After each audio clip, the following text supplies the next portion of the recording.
Folks, hello and welcome to Tavern Chat. I'm your host, Eric Tenkar, your bartender in the OSR, your main proprietor at the Tenkar's Tavern blog. We got a Discord server, we got all that crap. And we have a Substack.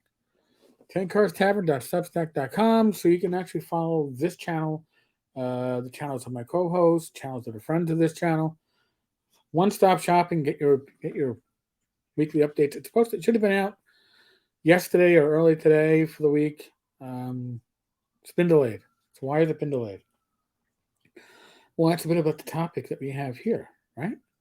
Because yesterday morning we got the notification um, that my mother's cousin, who was more like a brother to her than her own brother was, God rest his soul, Carl.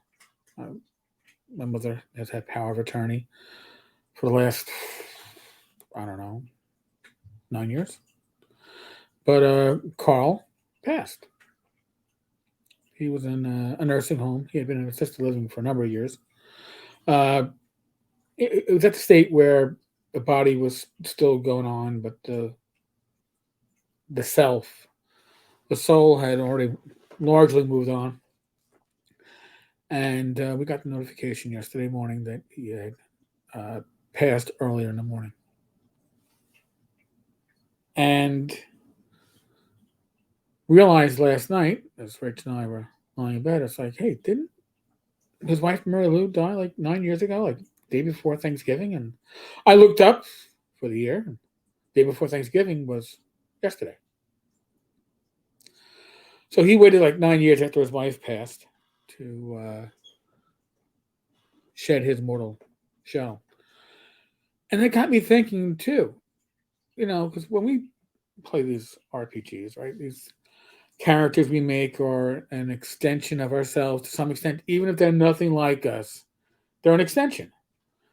And when these characters pass, as they are wanted to do, especially if you're playing an old school rule set where death comes fairly frequently, um, because adventures aren't meant to be balanced.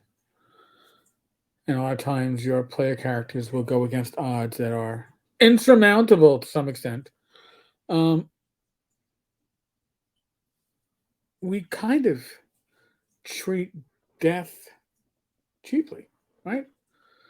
Especially if you're playing in a convention game, well, maybe you can just roll up a new character, or you walk away from the table because your time is done there, right? But if you're playing in a campaign, yeah, you know what? OSR campaign, you start rolling up your new character, and by the end of the session, we'll be able to bring you in or whatever. And there is no, I don't know, proper send off. I don't want to call it mourning because you mourn people. You don't really mourn fictitious people, fictitious characters. But if they were really having an impact in the world they were in, there will be people who will be affected by their passing.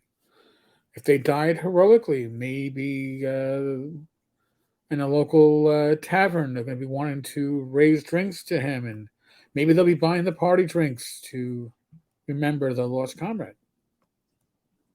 You know, maybe somebody who has unfinished business with the now deceased player character will look to extract that unfinished business from the rest of the party, the survivors. Maybe they inherit the debt. Um, Maybe your PC is one of the few that actually has a will stating who in the party gets their shit. And it won't that be a nice amount of little inter-party wrangling as they try to figure out who gets what? Well, the will says that Joe gets my ring of spell storing. Yeah, but why? He's not, and the character's dead. He's not there to argue his point. And if the finders keepers, do you loot the body? Right? I mean, we've all seen incidents in real life where things such as inheritance have divided families for years, for generations sometimes. could happen in your group. And I'm not saying it will. I'm not saying it should. But I'm just saying that sometimes I think we cheapen the death. If your PC makes it to fifth or sixth level in a, I don't know, Swords and Wizardry game, Hyperborea game, DCC game, right? You reach reaching fifth or sixth level, you've impacted the lives of people throughout that campaign world, for good or bad. Hopefully for good. And your PC's passing should be reflected in that. Maybe they become the hero they always wanted to be in their death.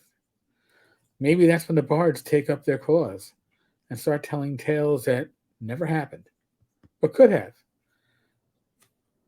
Maybe they'll be bigger in death than they ever were in life. I don't know. But these are certain possibilities. I mean, my cousin Carl, he was like an uncle to me. I have a lot of great memories. And I have a lot of great memories that makes for some great stories that people are going to go, no. I'm like, yeah. But what if I were to tell stories that were beyond that? He's not going to correct me, right? It could become, again, bigger than life. In a lot of ways he was, but he certainly could be. And it certainly happened in your campaign with your deceased PCs. Maybe they become, and maybe that's what the party wants, right? Maybe their lost comrades should become larger in death than they were in life. I would love to see a campaign where a deceased PC starts getting revered as like a demigod and or a saint. Just things to think about.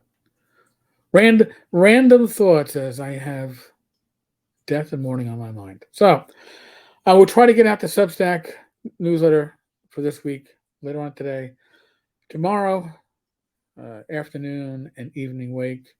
So it'll be a long one. Saturday is the morning mass and then burial. And then I don't know if your families do this, but my family, it's always the luncheon afterwards.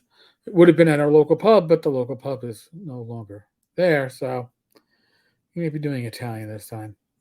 Not a horrible loss. I like my Italian food. Hopefully my blood sugar can handle it. All right, folks. So listen, we're still in the what? The endemic. Please use your common sense. Be safe. Be well. God bless. Roll those dice. Roll them well. I will be back again tomorrow. Probably not till late at night. Yeah, probably not till late at night. And if I don't get the Substack out now, it's gonna have to wait because I don't see finding time to get it done tomorrow between the afternoon and morning wake. All right, folks. Yes. I'll catch you tomorrow, one form or another.